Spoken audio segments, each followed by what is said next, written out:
Hi guys, and welcome back to my channel. If you are new, welcome. I would love for you to subscribe and hit the notification bell so you are notified of all of my future videos. My name is Heather. I'm a homeschooling mom of 3 kiddos, and we are going into our 11th year of homeschooling. Today I'm going to be sharing my summer morning basket. I'm gonna call it a morning basket. I don't actually have a basket for it. I just sort of keep it in either my planning cart or on my desk.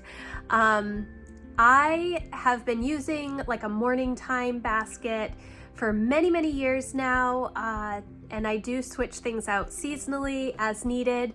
I started using a morning basket when my oldest 2 were quite young, and the reason was because they were getting up very early. I was never able to get them to stay in bed. They would get up early, and so they had their own morning basket, kids' morning baskets with like some activities and a devotional and a snack. I tried all of the tricks when they were growing up to keep them in their bedrooms, but it never worked. They were early risers, but they haven't been early risers for the past couple of years as they've gotten older. So my morning routine has changed a little bit because they are all night owls, which means I'm staying up a little bit later, and my morning routine for probably the past, I don't know, 6 or 8 months, well, we're actually into June, so maybe like 9 months since last fall, it has been not as great. I had been sleeping in more. I was not dedicating. I would sit down and read my Bible for an hour and journal and work because I had always gotten up super early. But I have been sleeping in more, and I have not really adjusted my morning routine. And so because I had been using the same morning routine for so long, I just kind of didn't do it at all. If I slept in, and I didn't have time to do the things, there was no other time throughout the day for me to do those things. So I decided to adjust my morning time, and I pulled some things that I'm going to be using this summer so that I am doing a better job at having a morning rhythm. Now, I have been reading through the Bible for the past 2 or 3 years. I would do the Bible in a year. I did the Bible in 90 days. I did a chronological reading of the Bible. But then, like I said, this past year, I have not had as good of a morning routine. So what I decided is to go back to one of the things that I used to do when my kids were a little bit younger and I didn't have as much time for Bible in the morning because my kids were up so early, and that is the Write the Word journals from Laura Casey and Cultivate What Matters. Now, I use her power sheets also from Cultivate What Matters, but I love these journals. They are really nice. What it has, it says today is, I'm grateful for, and then it has scripture that you write down, and then a place to journal. And having this little book helps me so much because I am still getting in the Word. I am still contemplating scripture and praying in the morning, but I'm not having to go through a deep dive Bible study. Now, I love to do a deep dive Bible study. I love that kind of stuff. I don't have time in the morning to do that, so I need to figure out a different time. Maybe once a week where I sit down for a couple of hours and really deep dive on a specific topic. But in the meantime, this is what I'm going to do. It helps to have something concrete in front of me that I don't have to plan for, I don't have to think about. It's just go to the next page, write the day, what I'm thankful for, write my scripture, and journal a little bit about that scripture. So I'm really excited, and this version is called The Garden. I thought that would be appropriate for the summer. I have, I think, every single Write the Word journal that Laura Casey has published. I've gone through maybe 6 of them right now. I think I've gone through 6. I don't know if this one is still available on the website or if this was like a special purchase a couple of years ago. I'm not sure. If it is still available, I will leave a link for it. The next thing that I have is this Plan On It daily schedule pad from Erin Condren. It's just like a notepad that has a to-do list, top 3, some dot grid, and then a blank space. And I have just been using this because my daily planner does not start until July 1st. And I know a lot of people will take months from later in the year that happen to coincide with June 2021 days and then just relabel them. But I don't like to do that. So I don't do a lot of stickers in my planners anyways. So I did not want to spend money to try and cover everything up. So this is what I've been using for the time being. Obviously it doesn't have hours on the side, but I'm just using this as my daily to-do list in addition to my weekly life planner, my vertical that I use every week regardless of if I make a to-do list. So but there are a lot of things that I'm trying to get done this month, and so having this is very helpful for me. And then the next thing that I have that I work on each morning is my wellness log. This is the A5 coiled version that just came out. When did it come out? Maybe last year, from Erin Condren. And it has, 3 months of time in here.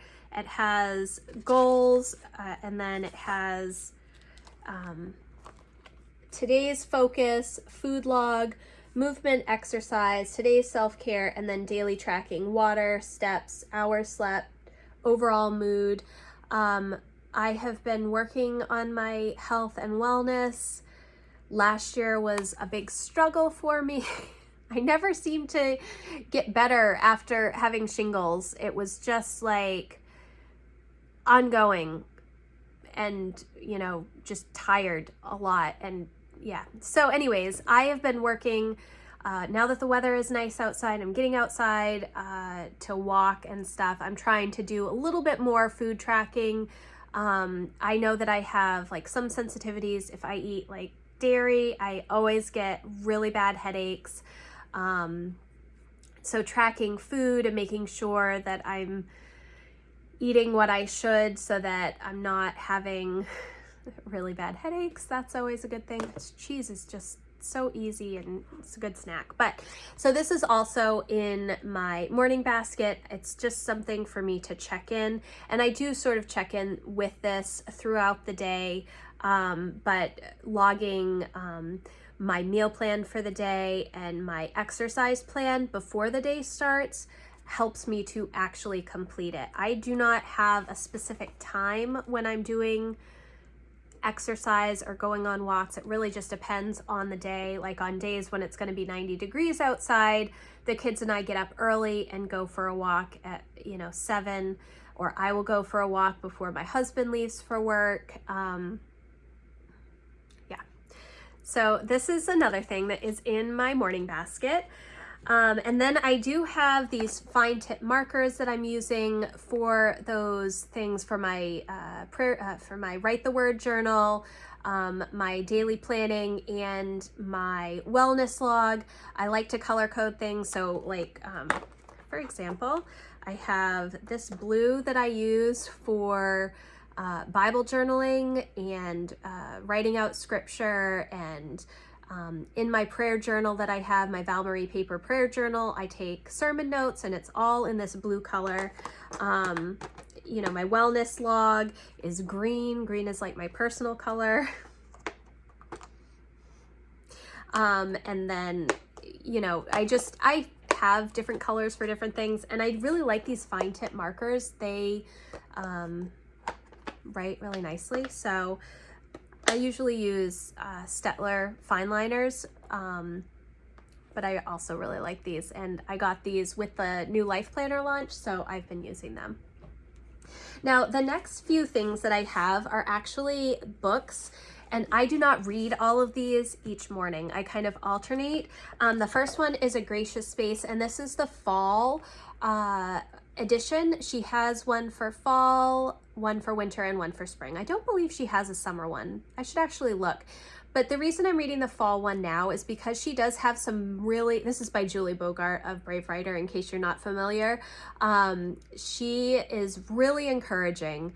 And a lot of the stuff that is in this fall, it's just like you just read a little bit of stuff, a little bit of encouragement each day. And she has a lot in there about rhythm and not planning too much and just general encouragement. And I find it useful to read starting in the summer when I'm starting my homeschool planning for the next year. It keeps me focused on what is most important. The next couple of books that I have are The Life-Giving Home Experience and The Life-Giving Table.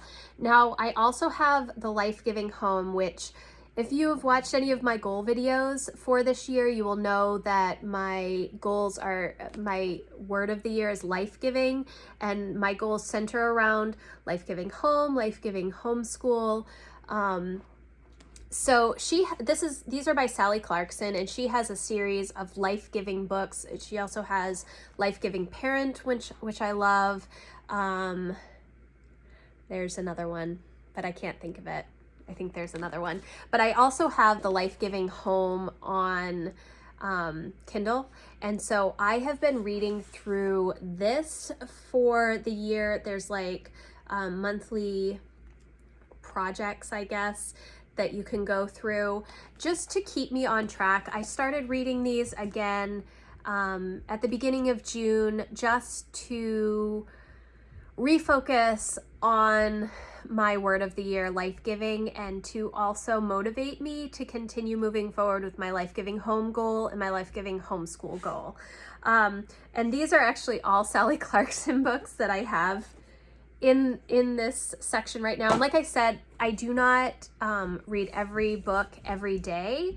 I'll read a little bit each day. Sometimes I'll read a couple, and sometimes I will just read one. This is the next one, A Waking Wonder, all about homeschooling and Sally Clarkson's homeschooling, how she kind of worked her days and such. And it's really encouraging, figuring out what's most important in your day-to-day. I bought this last year. I started reading it, and then I put it down because I started reading more fiction. So I am usually a nonfiction reader. I love self-help books. I love personal development. I love memoir. I love homeschool books. Books on simplifying, books on organization. Those are usually my jam, but I wanted to do more fiction reading this year. And because of that, I have not read as much nonfiction. So this morning basket is giving me the opportunity to read a little bit more nonfiction because I haven't been reading any of it. So I love this book so far. I think I'm about halfway through it. If you haven't read it, I definitely recommend it. I'm not finished, but I still recommend it. It's really good. And then the last book that I'm reading is kind of helping me with homeschool prep, and this is Educating the Wholehearted Child by Clay and Sally Clarkson. This is kind of their guidebook to what they did in their home. And like I said, I love homeschool books. I have a whole list on Amazon of all my favorite homeschool books. If there's a book about homeschooling, I've probably read it. Everything from Unschooling, John Holt, Ben Hewitt, all the way to like classical, Well-Trained Mind, Susan Weiss Bauer, Rethinking School, and everything in between. Simply Charlotte Mason Companion. I have read all of the books. And I have not read this book all the way through, but I have listened to a lot of their ideas and I really like them. So this is more just encouragement for me as I go through homeschool planning. I take what works and I leave what doesn't. And I know that can be hard for some people. Some people really want a formula that they can follow. I am not good at following rules, so I like to make my own way. And because of that, I take things from everything. And I know that some people will say, oh, well, you can't be a Charlotte Mason homeschooler if you're using some unschooling philosophies, or you can't be an unschooler if you do worksheets, or but it depends on what works for your family. I don't like to classify myself more than just literature-based, interest-led, because those are our two main philosophies. We do a lot of reading, a lot of literature, a lot of discussion, and then I let my kids do a lot of interest-led learning and find the tools that they need for their own interests, because I want them to follow their passions. That's a big part of my homeschooling with my family. So this is the last book that I read a little bit of during the week. This morning basket will shift again. I'm trying to find a better way for a morning routine, and so I know that it doesn't matter when I wake up. I can get all of this stuff done. I can read, for 5 or 10 minutes. I can do my scripture journaling in my Write the Word journal, write out my to-do list for the day, log my stuff in my wellness log. It does not take a lot of time, a total maybe 20 or 30 minutes. And so if I sleep in until 7, and I only have 30 minutes before my youngest starts to get up and want breakfast, and reading with her and starting homeschool stuff for the summer, I am able to complete everything. And so I'm starting small, trying to get back into a better rhythm. It is one of my goals for this year, part of my life-giving home goal. I'm trying to readjust everything because my kids are getting older, and what worked for me 5 years ago is not working now, and acknowledging that that's okay and moving forward is a good thing. It was hard because it took me a long time to get into a good morning rhythm, and I trained my body to wake up early. I need like 7 hours of sleep exactly. So it doesn't matter what time I go to bed. I will automatically wake up like between 6 and 7 hours later. I don't know why. It's just how my body works. It did not always work that way. It took me a long time, a lot of alarms to get moving in the morning, but that's kind of how it works now. So even if I read until midnight, 1 o'clock, which I do sometimes do now because I'm doing so much fiction reading, and sleep until 7:30, I can still move on with my day and be fine, just the same as if I go to bed at 9 and wake up at 4. Yeah, so I did want to share some of what I'm doing in my morning basket and let you know that if you do not have a great morning routine right now, that's okay. Pick a couple of things that are important for you to do first thing in the morning and set them aside and get them ready the night before, just so that whenever you wake up, you can start to do that. I do really recommend these Write the Word journals. Like I said, I've been using them for several years, and I've fully gone through, I think 6 of them. And each one has a different theme, like Cultivate Hope, Cultivate Faith, the Garden one. There was one for Fruit of the Spirit, all kinds of different themes that you can choose, and it's a great way for you to get into the Word in the morning if you don't have like a serious Bible study that you're doing, or if you feel like you don't have enough time to really put in a huge chunk of time in the morning. It's a great option. So thank you guys so much for watching, and I will see you in the next video. Bye guys.